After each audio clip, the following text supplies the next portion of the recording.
አራተኛ የኢሳ ወፍ። ማሻአላ የኢሳ ወፍ አራተኛ ማለት ነው። አምስተኛው ደግሞ ዳበቱል አርድ ወደፊት ያለ ወንድ ያለ ሴት የምትፈጠር ናት። በሀዲስ ደግሞ ከሄድን ደግሞ ቡራክ የምትባለዋ እንስሳ ማለት ነው። እንደዛ ነው በሀዲስ ሄድም ማለት እንደዛ። ከንብ ደንጎላ ንብ የምትባለዋ ስትወልድ ማነው እንትን ስትል ያለ አባት ነው እንትን የምትል እሷ ራሱ ያለ አባት ነው ልጅ ያላት ያለ አባት ነው ደንጎላ ንብ የምትባለዋ ማለት ነው። ሰራተኛ ንብ ነው ምናምን የሚሏት ማለት ነው። ዶሮም ሁለት ጊዜ ነው አይደል? ያለ አባት የምትወልድበት ጊዜ አለ፣ በአባት ደግሞ የምትወልድበት ጊዜ አለ። እስቲ ንገሩኝ። ያለ አባት የምትወልድበት ዶሮ ያለ አባት የምትወልድበት ጊዜ አለ፣ በአባት ደግሞ የምትወልድበት። ገስት ላይ ያላችሁ ንገሩኝ እስቲ ምንና ምንድን ነው? ንገሩኝ። ዶሮ ያለ አባት የምትወልድበት ጊዜ አለ፣ በአባት የምትወልድበት ጊዜ አለ። የሚነግረኝ አለ ከገስት መካከል? እንቁላል ማለት ነው። እንቁላሉ አውራ ዶሮ ካልነካት እንቁላሉ እንቁላል ሆኖ ይቀራል ማለት ነው። ያለ አባት ነው የምትወልደው። እንደገና ደግሞ አውራ ዶሮ ከነካት ከዛ የሚመጣው እንቁላል ምን ይሆናል? ልጅ ነው የሚሆነው። ልጅ እንዳይሆን ከተፈለገ ምንድነው አውራ ዶሮ ካልነካት እንቁላል ትወልዳለች። ያለ አባት ነው የምትወልደው ማለት ነው። እንቁላሉ ከነካት ግን እንቁላሉን ግን አውራ ዶሮ ከነካት ቀደም ብሎ እንቁላሉ ምን ይሆናል? ልጅ ይሆናል ማለት ነው። እንደው እንድታዩ ነው። አሲያ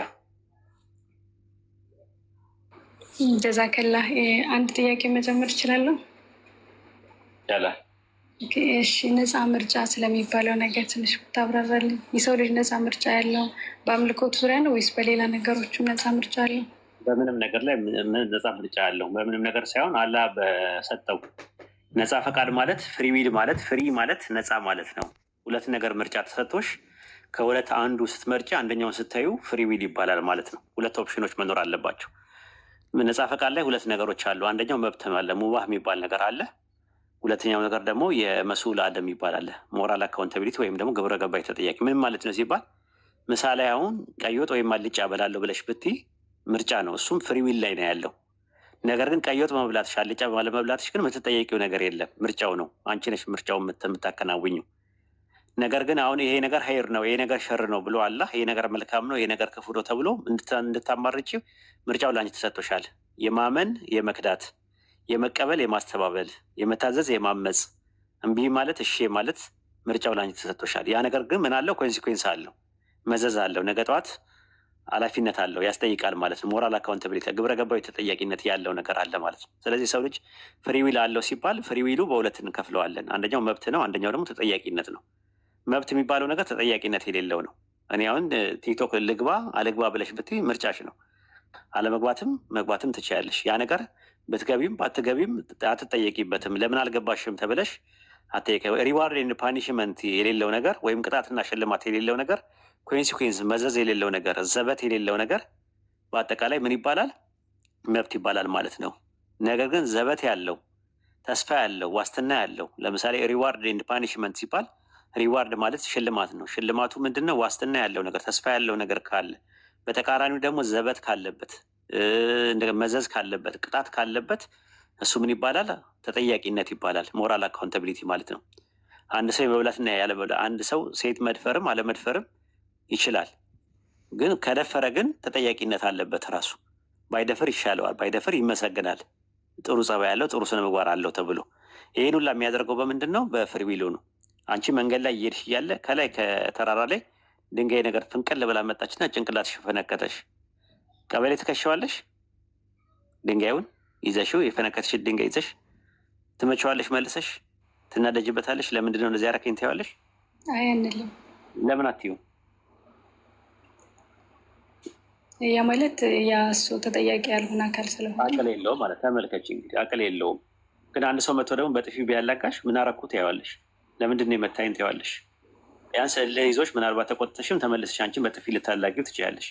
ካልሆነም ደግሞ ስነ ምግባርና ግብረ ገብ ካለሽ ደግሞ የህግ አካላት ጉዳዩን ይዩልኝ ትያለሽ። ለምንድን ነው የምትዩ?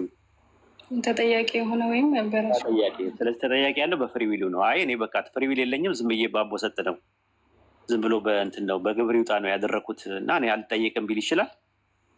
አይችልም። ስለዚህ ከዛ አንጻር ነው የሚታየው ማለት ነው። እና ያንን ታሳቢ ነዋቢ አድርገን ነው ፍሪዊል የሚባል ነገር አለ። ይሄ ነገር ፍሪዊል መኖሩ ሎጂካል አፕሮችም አለው፣ እንደገና ደግሞ ቁራኒክ አፕሮችም አለው። ከዛም ባሻገር ደግሞ ኢፒስቲሞሎጂካል ሜታፊዚካልም አፕሮች አለው ማለት ነው። ለምን እንዳለን የሚያሳይ ነገር አድርግና አታድርግ፣ ማድረግና አለማድረግ ካምፓሲቲ የሌለውን ነገር እንዴት ታደርገዋለሽ? ሮቦት ነገር ከሆነ አላምን በሉ ወሰን አትለፉ ይላል። አንድ ቦታ ላይ መልካም ስሩ ይላል። መልካም መስራትና አለመስራት የማይችልን አካል መልካም ስራ ማለት ምንድን ነው ትርጉም የሚኖረው? ድንበር አትለፉ ወሰን አትለፉ ሲል ደግሞ መጥፎ ነገር አታድርጉ ሲለን መጥፎ ነገር የማድረግም ያለማድረግም ካምፓሲቲ እስከሌለን ድረስ ያ ነገር ትርጉም አይኖረውም ነበር። ስለዚህ መጥፎ ነገር አትስሩ፣ መልካም ነገር ስሩ ሲለን አላህ መልካም ስራ መስራትና አለመስራት፣ ክፉ ስራ መስራትና አለመስራት ምርጫው እኛ ጋር እንዳለ ነው የሚያመለክተው፣ ፍሪዊል እንዳለ ነው የሚያመለክተው ማለት ነው። ይሄ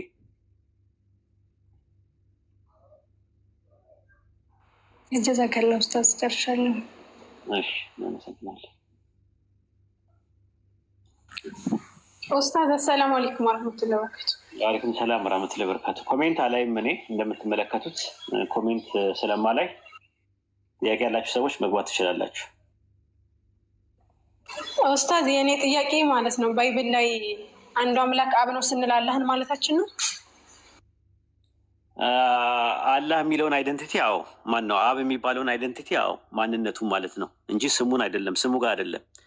ባይብል ላይ እና ቁርአን ላይ ያለውን ልዩነት ልንገራችሁ። ኢየሱስ ክርስቶስን የላከው ማንነት አላህ ነው ብለን ነው የምናምነው። ነገር ግን አትሪቢዩት ያደረገበት የተወሰበበት ወስፍ አንቀበለውም ነው። ለምሳሌ ዕብራውያን ምዕራፍ 12 ቁጥር 29 ላይ ምንድን ነው የሚለው? አምላክ እሳት ነው ይላል። እሳት ነው ብለሽ ትቀበያለሽ አላህን ሲባል አልቀበልም። እሳት ነው የሚለውን አትሪቢዩት አንቀበልም። እሳት ማለት ግን ፈራጅ ነው ካሉን አላህ ፈራጅ ነው፣ አላህ ሐኪም ነው፣ እውነት ነው፣ እንቀበላለን። ባይብል ላይ ዮሐንስ ወንጌል ምዕራፍ 15 ላይ ገበሬ ተብሏል። አምላክ ገበሬ፣ አላህን ገበሬ ትያዋለሽ ብትጠይቅ ገበሬ ብለን አንጠቀምበትም። ግን ገበሬ ማለት ተንከባካቢ ከሆነ አረብ ነው፣ ተንከባካቢ ነው አላህ። እረኛ ብለን አንጠቀምም ለአላህ። ግን ባይብል ላይ መዝሙረ ዳዊት ምዕራፍ 23 ቁጥር 1 ላይ ይመስለኛል አምላክ እረኛዬ ነው ይላል፣ እረኛ ይለዋል። እረኛ ብለን አንጠቀም። እረኛ ማለት ትርጉሙ እኮ ወይ ያልገባ ነገር አለ። ጠባቂ ማለት ነው ከተባለው አዎ አላህ ረቂብ ነው፣ ሙሀይሚን ነው አላህ፣ እውነት ነው፣ ጠባቂ ነው። ነገር ግን ምን ብለን አንጠቀምም? እረኛ ብለን አንጠቀምም።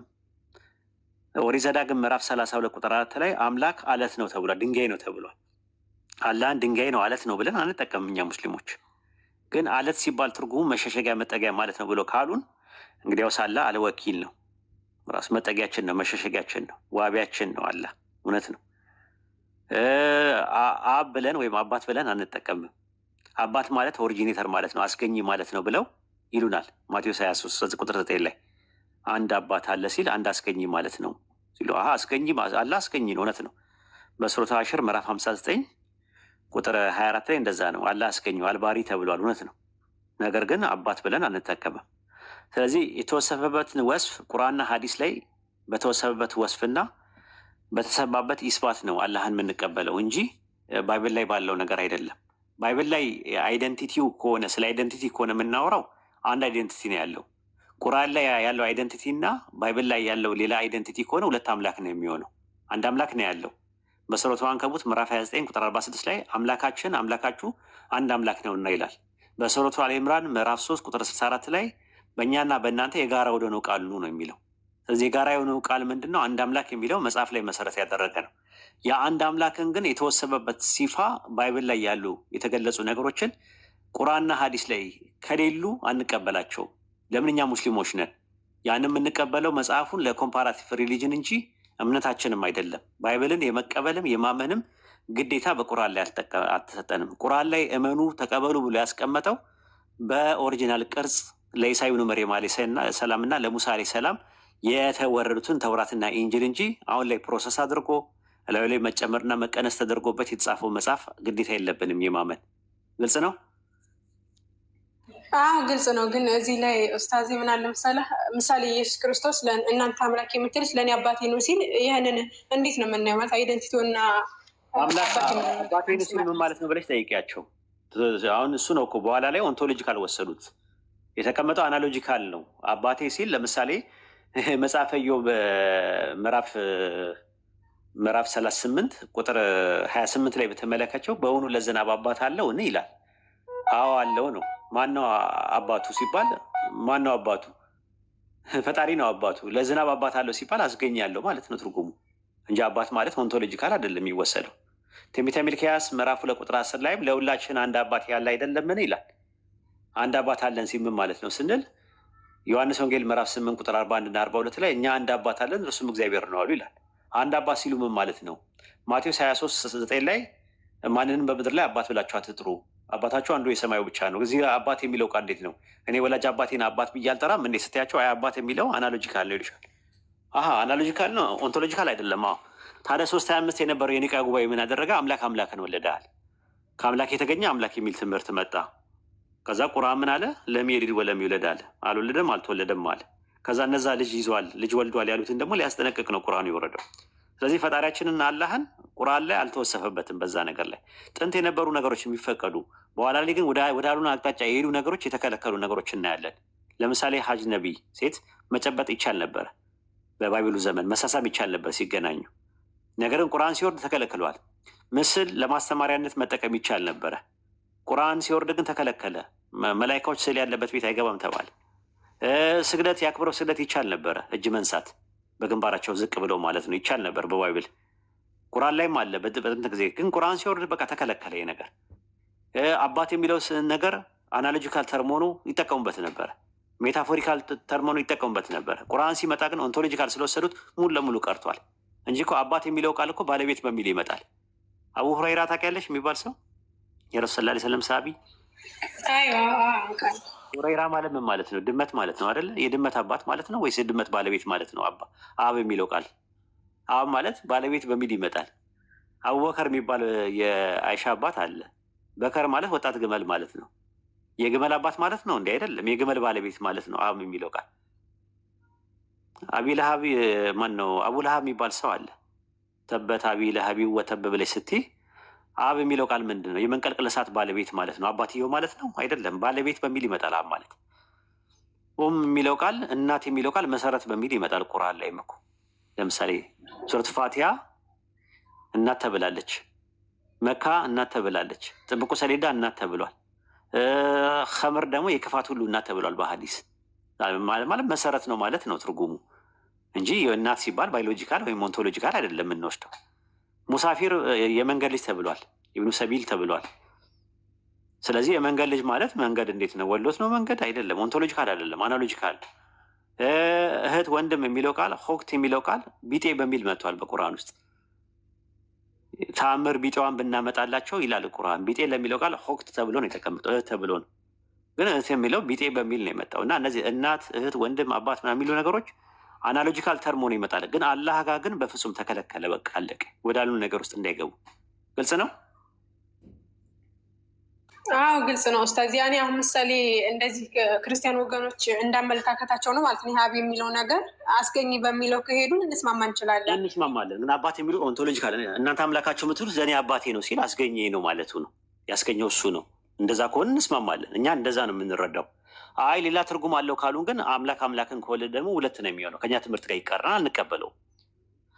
ወለደ የሚል ጥቅቆ አለ እኮ ዕብራውያን 1:5 ላይ አንተ ልጄ ነኝ ዛሬ ወለድኩ ይላል። ወለድኩ የሚለውን እኛ ፈጠርኩ በሚለው ነው የምንረዳው። ለምን? መዝሙረ ዳዊት ምዕራፍ 92 ቁጥር 2 ላይ እንደዛ ነው። ተራሮች ሳይወለዱ ይላል። ምን ማለት ነው? ትርጉሙ ሳይፈጠሩ ማለት ነው። አምላክ ጾታ የለውም፣ ወንድም ሴትም አይደለም። ዮሐንስ ወንጌል 4:24 ላይ እግዚአብሔሩ መንፈስ ነው ይላል። ጾታ የለውም፣ ወንድም አይደለም፣ ረቂቅና ምጡቅ ነው። ረቂቅና ምጡቅ ከሆነ ደግሞ ወለደ የሚለው ቃል ፈጠረ በሚል ነው የሚመጣው። አይ ወለደ ማለት ነው ባዮሎጂካል ነው፣ ኦንቶሎጂካል ነው። አምላክ አምላክን አስገኘ፣ አምላክ አምላክን ወለደ የሚሉን ከሆነ እኛ እንቀበለውም። ፊሽካው ተነፍቷል፣ በዚህ ጋር ወራጅ አለ ብለሽ ትሄጃለሽ ማለት ነው። በመጡበት አርጊመንት ነው ቢል የምናደርገው። ይሄ ኮምፓራቲቭ ሪሊጅን ነው እንጂ ባይብል ላይ ያለውን ዮሐንስ ወንጌል 8:54 ላይ እናንተ አምላካችሁ የምትሉት ለእኔ አባቴ ነው ሲል ምን ማለት ነው የሚለውን ነገር አንቺ መቀበል የለብሽም። አርጊመንት ቢል እያደረግሽ ነው ያለሽው። ቢያንስ መለኮታዊ ቅሪት ውስጥ ያሉ ነገሮች ስለ አንድ አምላክ የሚያወራው ነገር አለ። የአንድ አምላክ አንድ ፐርሰን ነው፣ እኛ እንደምንለው አይነት አንድ ሸክስ ነው ያለው ብለን ነው እየሞገትን ያለ ነው ብለሽ ነው እየሞገትሽ ያለሽው። ግልጽ ነው። በጣም ጀዛ ከላሽ ያረስታ እንደዛ ነው ይመስላል እንግዲህ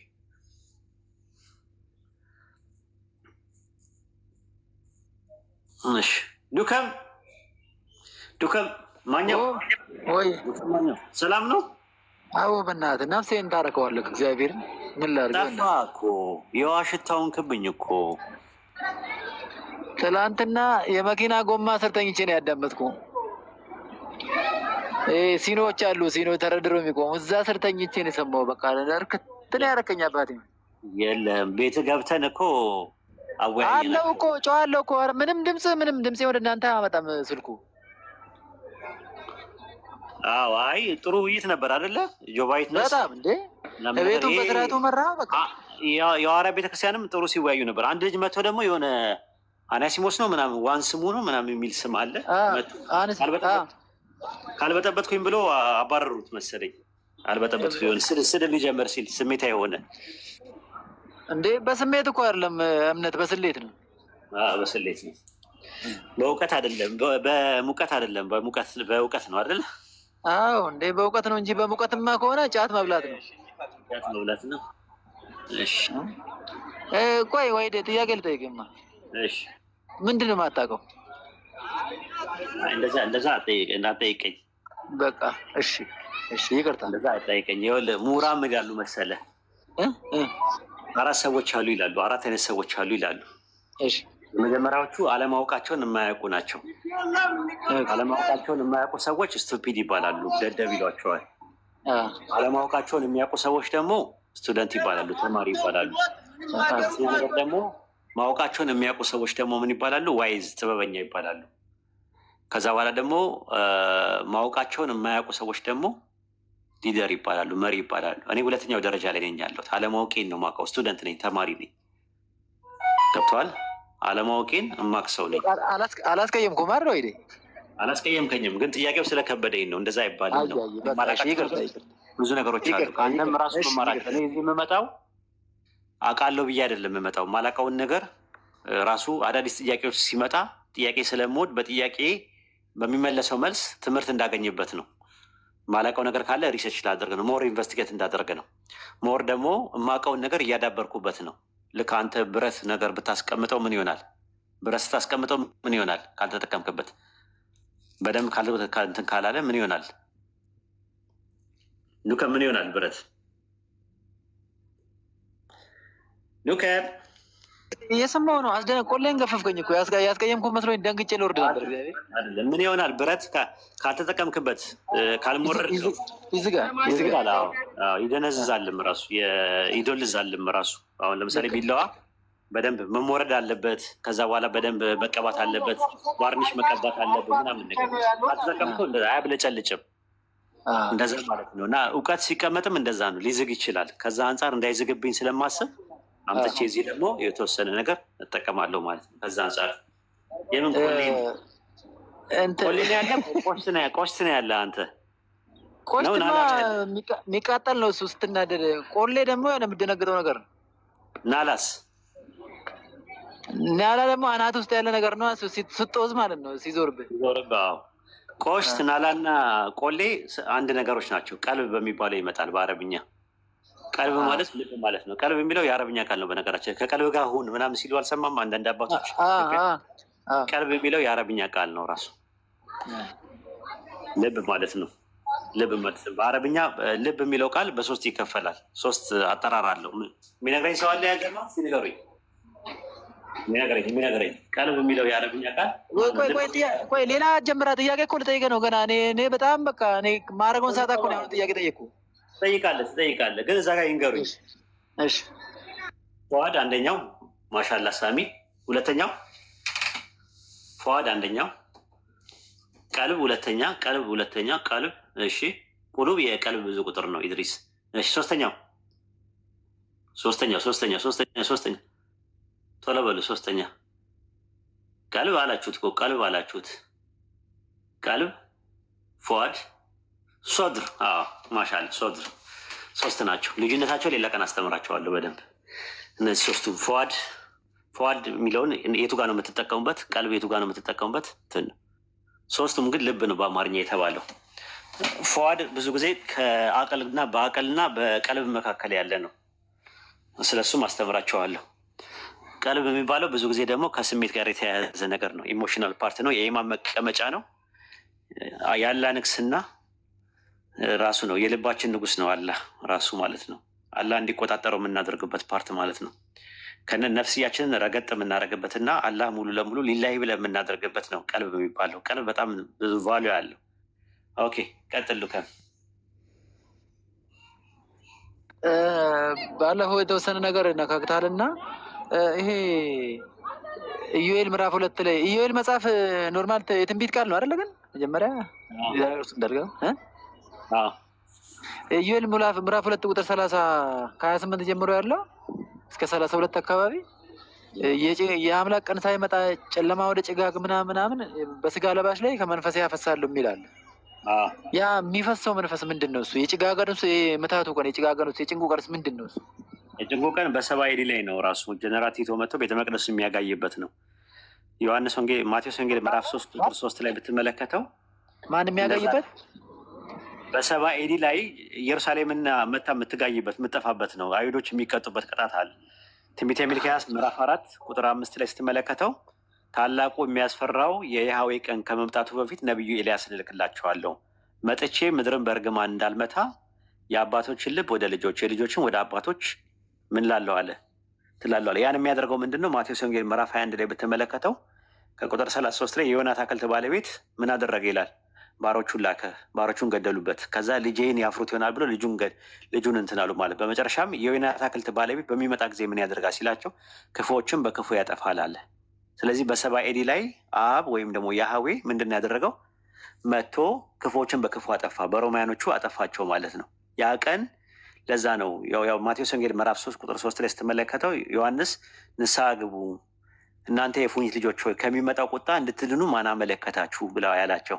ስለዚህ ታላቁ የሚያስፈራው የእግዚአብሔር ቀን ከመምጣቱ በፊት መንፈሴን በስጋ ለባሽ ሁሉ ያፈሳለሁ ባለው መሰረት ሐዋርያት ሥራ ምዕራፍ 2 ላይ ቁጥር ከ17 ጀምረ እስከ 23 ብትመለከተው ያ ነገር ትንቢቱ እንደተፈጸመ ይናገራል። አሁን የሚጠበቀው ያለው ፀሐይና ጨረቃ ሳይጨልሙ ወደ ምናምን በጣም አደገኛ ነገር እንደሚመጣ ነው የሚናገረው። ስለዚህ በሰባ ኤዲ ላይ ተፈጽመዋል ማለት ነው ታላቁ የሚያስፈራው የእግዚአብሔር ቀን የሚለው።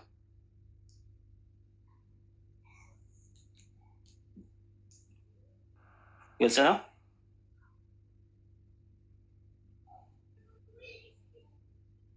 ግልጽ ነው። ዱከም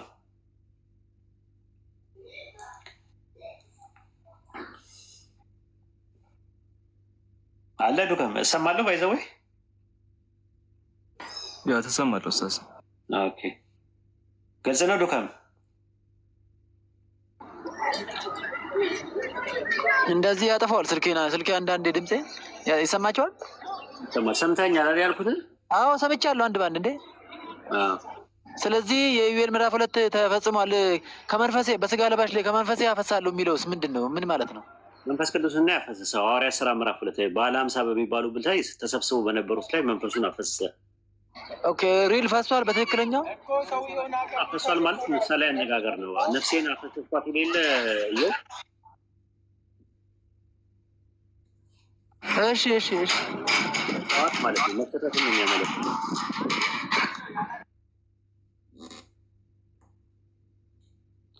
መስረትን ነው የሚያመለክተው። ግልጽ አልሆነልኝም። ነፍሴን አፈሰስኳት ይላል አይደለ? ነፍሴን በፊት አፈሳለሁ አለ አይደለ? ያው እሰጣለሁ ማለት ነው አይደል? ትርጉም ማፍሰስ። መንፈሴን ደግሞ አፈሳለሁ ሲል መንፈሴን እሰጣለሁ ማለት ነው ትርጉሙ። ሌላ ምንም ትርጉም የለውም።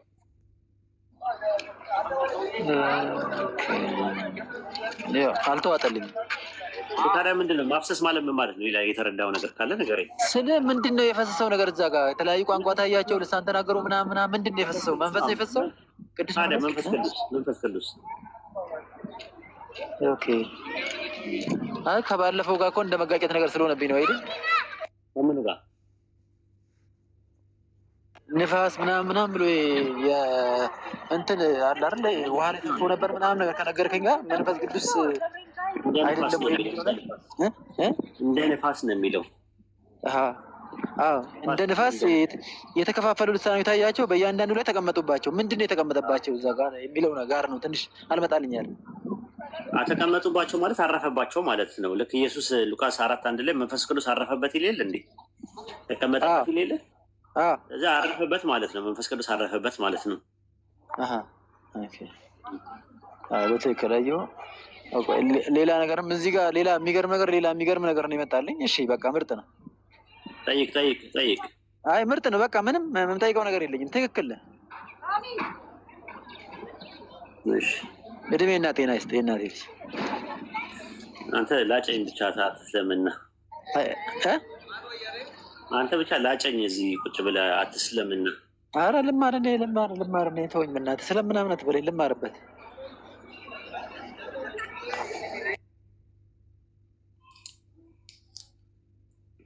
ጥያቄ ልጠይቅ። አሰላሙ አለይኩም። ወአለይኩም ሰላም ወራህመቱላሂ ወበረካቱ። ኦኬ መርሃባ። ቅድም የሆነ ስናገር ሰማሁና እንደ ክርስቲያኖች እሳቤ እግዚአብሔር በአምሳል ፈጠረን ሲባል አንዳንዶቹ የሚሉት በአዳም መልክ ነው አልክና ፕላስ ደግሞ መጽሐፍ አበው 28:30 ላይ የሰው ልጆች ያሉት ሁሉ እግዚአብሔር አለው ምናምን ብለው ይናገሯል። ስለዚህ እንደነሱ አስተምሮት ከሆነ እግዚአብሔር ጾታ አለው የሚለውን አያሲዝም ማለት በሁለቱ ሀሳብ መሰረት እንጂ አላውቅም። ራሱ እሱን እነሱ ጠይቃቸው፣ ጾታ ያሲዛል አያሲዝም የሚሉትን። እኔ ግን እስከማውቀው ድረስ የፈጣሪ ላይ ያሉ ነገሮች አሉ፣ የተጠቀሱ ነገሮች አሉ። ለምሳሌ በእንትን ላይ ብትመለከተው የመዝሙረ ዳዊት ምዕራፍ 132 ቁጥር 7 ላይ እግሮቹ በሚቆሙበት ስፍራ እሰግዳለዋል። እግሮቹ እንደሚቆሙ ይናገራል ማለት ነው። በሃይማኖተ አበው ምዕራፍ 19 ቁጥር 33 ላይም እንደዛ ነው። ለእግዚአብሔር ዓይኖች ጆሮዎች እንዳሉት መጽሐፍ የተናገሩት የቀሩት ሁሉ እውነት ነው፣ ግን አይመረመሩም ብሎ ነው ያስቀመጠው። ሃይማኖተ አበው ምዕራፍ 28 ቁጥር 30 ላይም ለእግዚአብሔር ዓይን፣ ጆሮ፣ እጅ፣ እግር እንዳለው የተነገረ ሁሉ እውነት ነው፣ ነገር ግን አይመረመርም ብሎ ነው ያስቀመጠው። እውነት ነው አይመረመርም እያለ ነው ያስቀመጠው። መጽሐፈ ሚስጥር ምዕራፍ 1 ቁጥር 64 ላይም የእግዚአብሔር እግሮች ብሎ ይናገራል አለ። ከዛ ቁጥር 65 ላይ የእግዚአብሔር እግር በቆሙበት ስፍራ እንሰግዳለን ይላል እና እግሮች አሉት ብሎ ነው የሚያስቀምጠው። እና ብዙ እንደዚህ አይነት ነገሮች አሉት እንዳለ ማለት ነው። በእግዚአብሔር ያሉት ሁሉ በአዳም ላይ አሉ ደግሞ የሚል አለ ራሱ ማለት ነው። እሱን ደግሞ ልስጥህ በቃል ያላስታውሰው።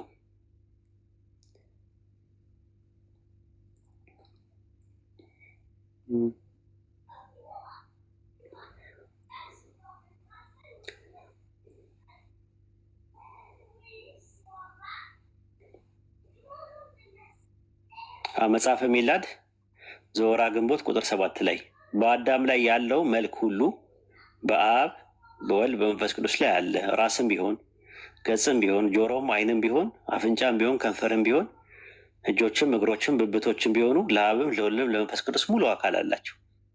ሃይማኖታቸው የቀና 318ቱ ሊቃውንት አባቶቻችን እንደተናገሩት ለእግዚአብሔር ዓይኖች፣ ጆሮዎች፣ እጆች፣ እግሮች ሁሉ ሌሎች የተቀሩ አካላት አሉት ይላል። እግዚአብሔር ምን አለው? ተረከዝ አለው፣ ጫማ አለው፣ ጥፍር አለው፣ ጣት አለው ምናምን ተብሎ ነው። ለምሳሌ መልክአ ሥላሴ ላይ ብትመለከተው ስሉስ ቅዱስ ሆይ ስሬተ ደማችሁ ስሬተ ኃጢአት ነው እና የነፍሴ ቤት መቃም በስሬት ደማችሁ ርጮት ይላል። ደም አላቸው፣ ወርች አላቸው፣ የፊት እግር። አሁን መንፈስ ቅዱስ ሆይ የአዳም ወርች ላጸና መለኮታዊ ወርቾቻችሁ ሰላምታ ይገባል አለ። ጎን አላቸው።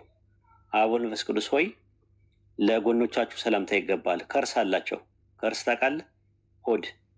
አሁን መንፈስ ቅዱስ ሆይ የፍጣራን ሆድ ለፈጠረ ለማይመረመረው ሆዳችሁ ሰላምታ ይገባል። ኩላሊት አላቸው። አሁን መንፈስ ቅዱስ ሆይ ለኩላሊታችሁ ሰላምታ ይገባል። ወገብ አላቸው። አሁን መንፈስ ቅዱስ ሆይ ወገባችሁ ሰላምታ ይገባቸዋል። አብራክ አላቸው። አብራክ ማለት ማዕፀን። አሁን መንፈስ ቅዱስ ሆይ የፍጥረት ሁሉ አብራክ ለሚያሰግድ አብራካችሁ ሰላምታ ይገባል። ተረከዝ አላቸው። አሁን መንፈስ ቅዱስ ሆይ ለተረከዛችሁ ሰላምታ ይገባል። ጫማ አላቸው። አሁን መንፈስ ቅዱስ ሆይ ለጫማችሁ ሰላምታ ይገባል ይላል። ጥፍር አላቸው። አሁን መንፈስ ቅዱስ ሆይ ለጣቶቻችሁ ሰላምታ ይገባል። ከጥፍሮቻችሁ ያለመነጣጠል ተባብረው ተመሳስለው ላሉ ጣቶቻችሁ ሰላምታ ይገባላል። እንግዲህ ወርች ማለት ለከብት የፊት እግር ነው፣ ለሰው ደግሞ ባት ነው። ከርስ ማለት ደግሞ ማዕፀን ነው፣ ሆድ ማለት ነው። አብራክ ማለት ደግሞ ተራክቦ የሚደረግበት የዘር ከረጢት ነው። ታውቃላችሁ?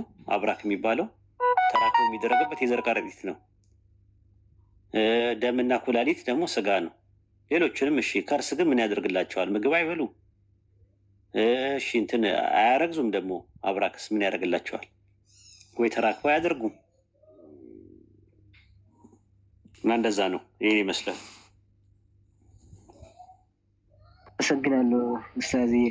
ሚላድ ዘወርኃ ግንቦት ቁጥር ስንት ነበር ያልከው? 7 ነው ያልከኝ? መጽሐፍ ሚላድ ላይ ያልከው ايوه. መጽሐፍ የሚላት ዘወራት ቁጥር 7 ላይ። اوكي مرحبا شكرا.